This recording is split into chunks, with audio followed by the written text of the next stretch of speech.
क्या सरकार और सरकारी विभाग जनता के लिए ऐसे पुल बनवाते हैं जहां सुविधा कम और खतरा ज्यादा रहे?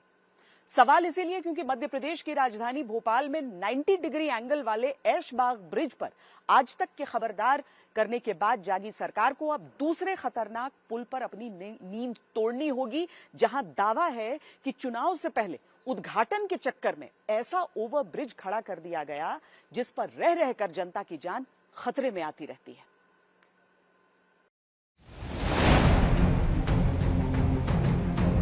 मध्य प्रदेश की राजधानी भोपाल, ऊपर से ऐसे ही वीडियो दिखाकर सरकारें कहती हैं देखिए देखिए क्या गजब का विकास किया है।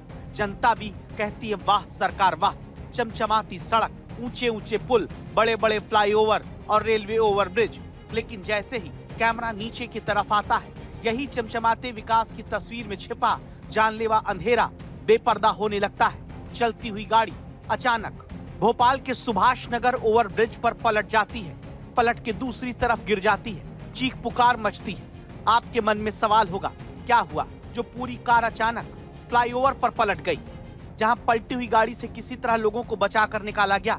इस हादसे के कुछ ही देर बाद अचानक भोपाल में सुबह फिर एक स्कूल वैन आकर इसी ओवरब्रिज पर डिवाइडर से टकरा जाती है। तो सवाल उठता है, क्या भोपाल में जानलेवा ओवरब्रिज खड़े किए गए हैं? क्या भोपाल में जनता की जान को खतरे में डाला जा रहा है?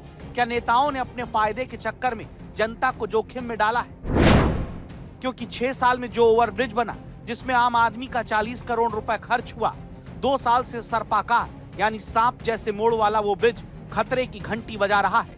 जहां ब्रिज पर ऐसे स्पॉट दावा है कि छोड़ दिए गए जो हादसे को न्योता देते हैं। इस वक्त हम सुभाष फाटक ओवरब्रिज पे मौजूद हैं। ये भी रेलवे का ही एक आरओबी है, रेलवे ओवरब्रिज है, जिसपे अगर आप देखें तो ये जो रोज के बीचों बीच ये जो डिवाइडर बना हुआ है, जो टूटा हुआ आप ये डिवाइडर देख रहे हैं, ये इसीलिए क्योंकि इस पे गाड़ी सीधे आके बीते 2 दिनों से अलग अलग गाड़ियों ने टक्कर मारी है। और इसकी वजह से अगर आप देखें कि यहाँ पे उनके जो सामान है, गाड़ियों के टूटे हुए पुर्जे जो हैं, वो अभी भी सड़क पे बिखरे हुए हैं। तो यहाँ पे एक मोड़ है। इससे पहले जो पुल वायरल हुआ था 90 डिग्री एंगल वाला, वो भी अपने मोड़ की वजह से सुर्खियों में आया था। और ये भी अगर आप देखें तो गाड़ियां जब तेज रफ्तार से सामने प्रभात पेट्रोल पंप चौराहे की तरफ से आती हैं और इन्हें यहाँ मैदा मिल की ओर जाना होता है, तो मुड़ने के तुरंत बाद ही थोड़ी आगे चल के ये डिवाइडर आ जाता है, जो कि आकार में छोटा है।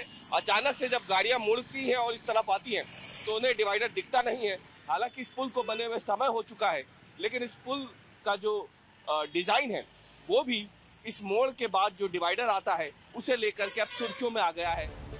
जिस पुल पर दावा है 4 टन खतरनाक है, वहां क्या ऐसे पुल की खतरनाक इंजीनियरिंग पर पहले ध्यान नहीं गया?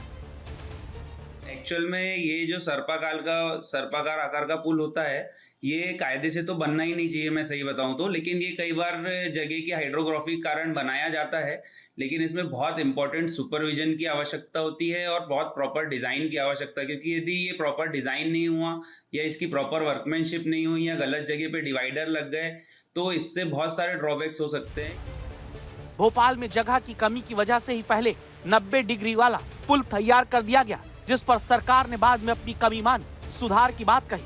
वैसे ही सांप के आकार वाले पुल पर भी जगह की कमी का दावा होता है। मौका विपक्ष को घेरने का मिल जाता है। अब जरा दुनिया का कोई इंजीनियर जाके पूछे कि 120 डिग्री का ब्रिज होता क्या है।